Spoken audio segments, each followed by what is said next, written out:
Hello दोस्तों, कैसे हो? आपका स्वागत है तिरपान स्टडी सेंटर में। आज जो हम करने जा रहे हैं हिस्ट्री का चैप्टर अत्यंत महत्वपूर्ण है हर एक क्लास के बच्चों के लिए। खास तौर पे जो यूपीएससी एग्जाम तैयार करना चाहते हैं तो इस वीडियो का जो है फ़ायदा उठा सकते हैं और ये काफ़ी इंपॉर्टेंट भी उनके लिए रहेगा।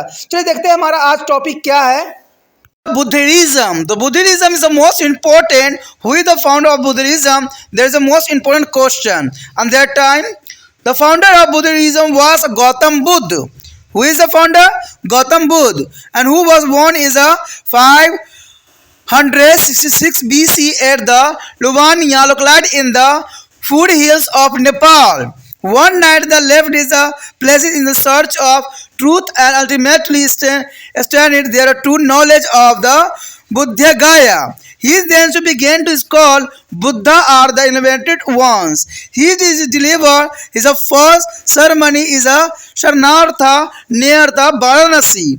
And this event is known as the Dharam Chakra Pravartana and the turning of their wheels of the law. There is the most important for the deliver to the first seminar is a Saranatha is near a Varanasi, and that is known as the Dharam Chakra Pravartana and turning of the wheels of the law.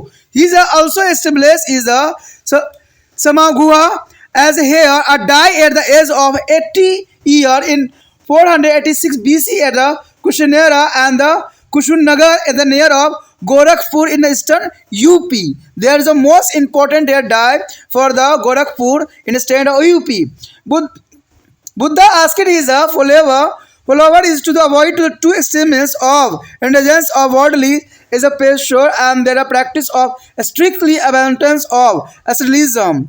And this is a philosophy of is a Madhya Marg is a Marga and the middle path is reflected in all the issue is related to the Buddhism.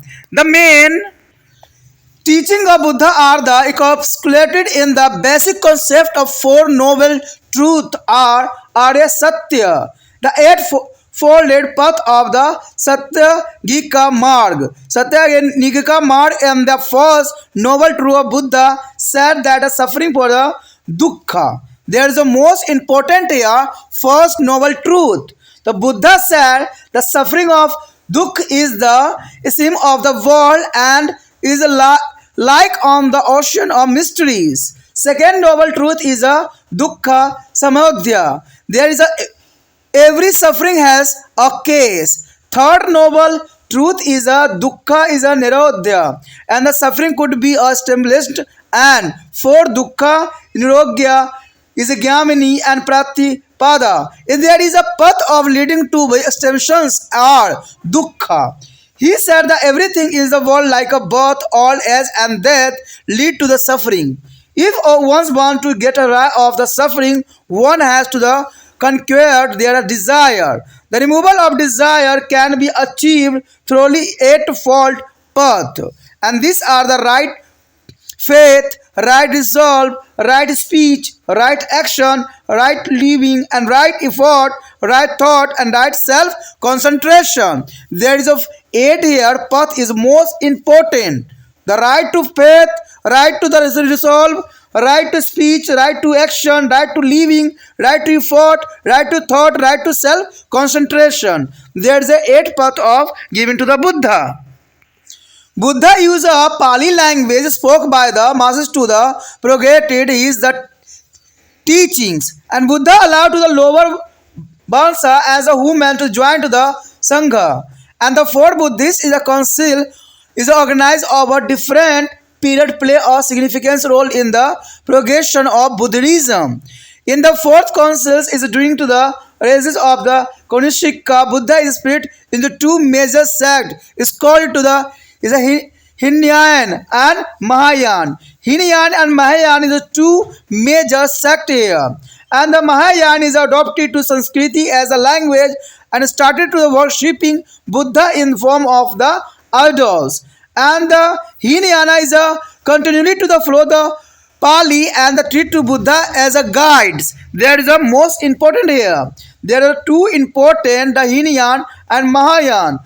Buddhism become a big by the 7th century AD, but impact of Buddhism can be seen in all the sphere of life Indian history. Buddhist is a scholar, create many literary texts like Tripitaka, Panda, and the Buddha Charitra, etc. And Buddhism become inspirations for their promotion of the arts and agricultures in their form of stupas and the rock and cut as a cave and painting.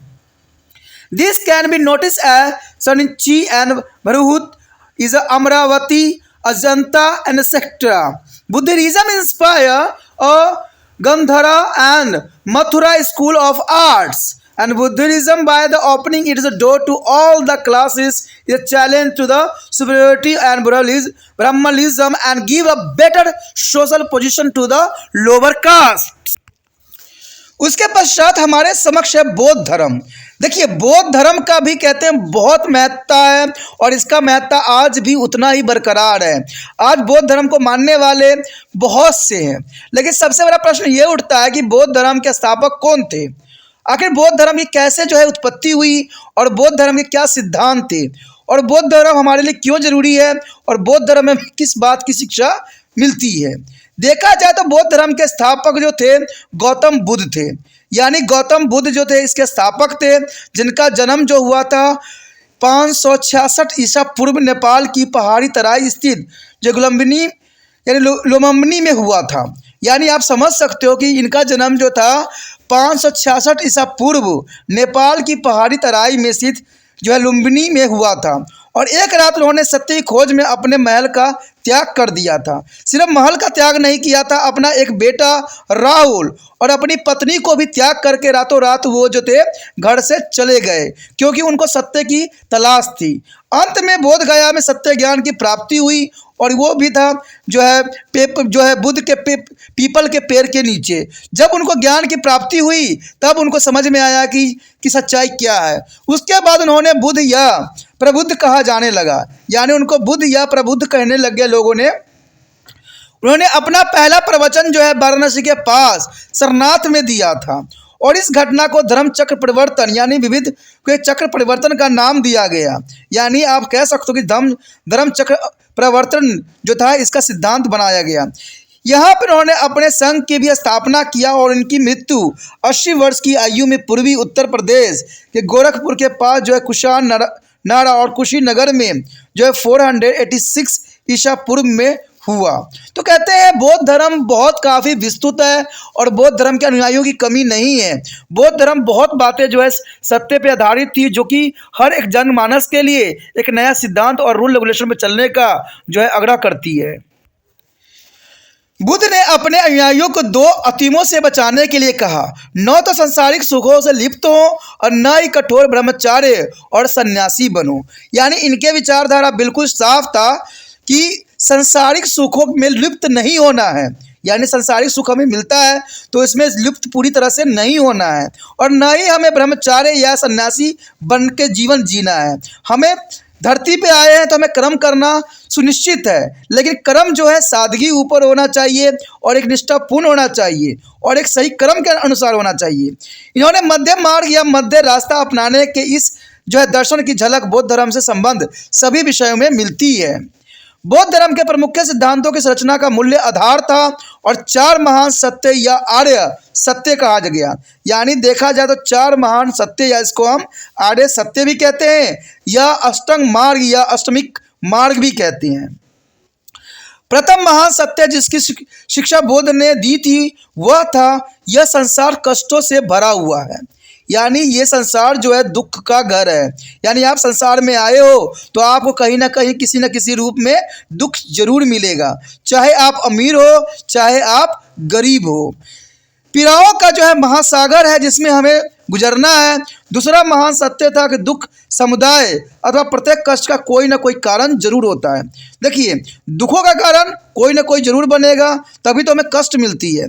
तीसरा महान सत्य था दुख निरोध अथवा दुख का निवारण किया जा सकता है। अगर आप दुख का निवारण करने का रास्ता ढूंढ लेते हो तो उस दुख का निवारण किया जा सकता है। और चौथा था सत्य विरोधी ज्ञामिनी और प्रतिपदा, यानी दुखों के निवारण का रास्ता ढूंढना। यदि व्यक्ति दुखों से छुटकारा पाना चाहता है तो उसे अपनी इच्छा पर विजय प्राप्त करनी होगी। देखिए, सारे जो हमारे कष्टों का कारण है हमारी इच्छा है। जितना हमारी इच्छा जो है जागेगी उतना ही आप कष्टों में फंसते चले जाओगे। मान लीजिए आपको कुछ खरीदने का इच्छा पैदा हुआ है, तो खरीदना तो आपको पता ही है कि इसके लिए पैसे चाहिए, फिर आपको मेहनत करना पड़ेगा, और मेहनत ना हुआ तो आप गलत काम करोगे। तो इच्छा सबसे पहली बात है, कंट्रोल करना चाहिए। आपने कहावत भी सुना है कि जितना चादर हो उतना ही पैर पसारना चाहिए। ठीक है, अगर आप अधिक पैर पसारोगे तो चादर से बाहर निकल जाओगे, जो कि गलत रास्तों पे चला जाएगा। तो यही महात्मा बुद्ध ने समझाने की कोशिश किया है कि हमारे दुख का निवारण हम स्वयं कर सकते हैं, कि अपनी इच्छाओं को जो है सीमित करके। कहते हैं कोई भी अगर इंसान गलत रास्ता पे चला है तो सबसे बड़ी उसकी इच्छा थी। कहते हैं एक चीज़ के पाने के चक्कर में उसने कई गलत काम कर जाते हैं। इसलिए कदाचित भी अपने जो इच्छाएं हैं उस पर कंट्रोल करना ही इससे सबसे बड़ा जो है प्राप्त किया जा सकता है। इच्छाओं से बचने के लिए उन्हें अष्टम मार्ग पर चलने की शिक्षा दी गई थी। ये मार्ग थे, यानी यहाँ पर देखा जाए तो अष्टम मार्ग पर चलने की शिक्षा के अंतर्गत उचित विश्वास करना है किसी पे, उचित विचार करना है, उचित भाषा, उचित काम, उचित आजीविका, उचित प्रयास, उचित सोच और उचित ध्यान। देखिए ये काफ़ी इम्पोर्टेंट इन्होंने जो है अष्टांग मार्ग बताया था। आपको उचित विश्वास करना होगा खुद के ऊपर, ठीक है। उचित विचार रखना होगा, अगर आपका विचार नहीं सही होगा तो आप गलत रास्ते पर जाओगे, इस जनरली सी भाषा है, ठीक है। अगर उचित भाषा भी आपको बोलना चाहिए, दूसरे के समक्ष जो भाषा का आप उपयोग करते हो वो भी सच्ची सही होना चाहिए। आप देखते हो किसी के सामने आज के समय लोग तू मैं करके बातें करने लग जाते हैं, जो गलत है। उचित काम करें, जो आपके लिए काम निर्धारित है वही काम करें, गलत काम न करें। उचित आजीविका कमाएं, क्योंकि आप धरती पे आए हो तो जीविका तो कमाना ही पड़ेगा। अगर जीविका नहीं कमाओगे तो अपने बच्चों के, अपने माता पिता का जो पालन पोषण करना संभव नहीं होगा। उचित प्रयास करें। देखिए प्रयास करना सबसे बड़ा कामयाबी का लक्षण होता है। गलत रास्तों पर जाने से अच्छा है कि आप बार बार कोशिश करते रहो, ठीक है। आपने देखा होगा चींटी भी जो होता है दीवार पर बार बार चढ़ती है, बार बार गिरती है, लेकिन एक बार उसको जरूर सफलता मिलती है। तो इसीलिए जो है आप अच्छे गुरु को बनाओ और उसको सही मार्गदर्शन के ऊपर चलो और कामयाबी के जो है रास्ता को साफ करो। उसके पश्चात है उचित सोच। देखिए अगर आपकी सोच अच्छी होगी, आपका उद्देश्य अच्छा होगा तो कामयाबी भी आपको जो है कदम जरूर चूमेगा। उसके बाद है उचित ध्यान करना। कोई भी कार्य कर रहे हो आप, उसको आप उचित ध्यान से करना जरूरी है। जैसे आप पढ़ाई कर रहे हो तो पढ़ाई को भी सही रूप से करना आपके लिए अत्यंत महत्वपूर्ण होगा। अगर आप सही ढंग से करिएगा, सही ध्यान से कीजिएगा तो परिणाम भी आपको जो है आपके ही हित में होगा।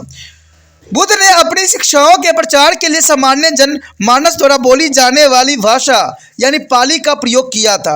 यानी बुद्ध का मानना था कि सब जनमानस को समझाना, उनके ही लैंग्वेज में समझाना उचित रहेगा।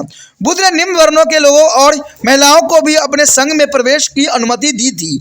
यानी वो निम्न वर्गों के लोगों को भी आगे बढ़ाना चाहते थे।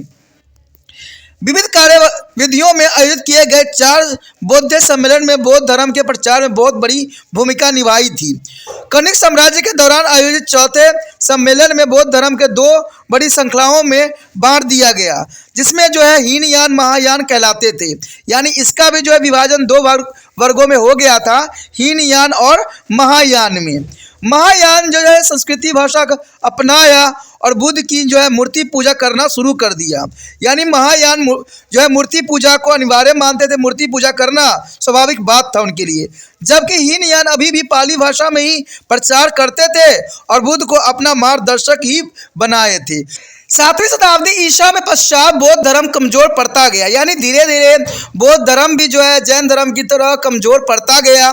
परंतु भारतीय इतिहास में जीवन में प्रत्येक क्षेत्र में बौद्ध धर्म के प्रभाव को देखा जा सकता है। बौद्ध विज्ञान विद्वानों ने जो है अनेक साहित्य ग्रंथों की रचना किया, जैसे त्रिपिटका, मेणपानहो, बुद्ध चरित्र इत्यादि। कहते स्तंभों और चट्टानों को काट कर बनाई गई गुफाओं और चित्रकारी के रूप में बौद्ध धर्म कला और वास्तुशिल्प की प्रगति के लिए प्रेरणा बना। सांची भौतौड़ और जो है अगर कहते हैं अमरावती, अजंता इत्यादि जो है स्थानों पर इसे देखा भी जा सकता है। यानी सांची, भौतौड़, अमरावती और अजंता जो है क्षेत्र, वहाँ पर भी आपको मिल जाएगा कि बौद्ध धर्म के बहुत से चित्रों का जो है वहाँ पर अनुसरण किया गया था। गंधार और मथुरा की कलात्मक जो धाराएं स्कूल को भी बौद्ध धर्म से प्रेरित किया गया था और सभी वर्ग के लोगों के लिए अपने धर्म के दरवाजे खोलकर बौद्ध धर्म ने ब्राह्मणों की श्रेष्ठता को चुनौती दी और निचले वर्ग के लोगों को समाज में ऊंचा स्थान दिया। यानी बहुत से लोग जो थे हीनयान भावनाओं के कारण बौद्ध धर्म को अपना लिया, और ये सबसे बड़ी ब्राह्मणों की चुनौती के रूप में देखा जा सकता है, जो कि बहुत इंपॉर्टेंट यहाँ पर बात आती है। और इसी के साथ दोस्तों हमारा ये टॉपिक जो था बुद्धिज्म और जैनिज्म खत्म हो जाता है। अगर आपको अच्छा लगा तो लाइक शेयर सब्सक्राइब करना मत भूलना।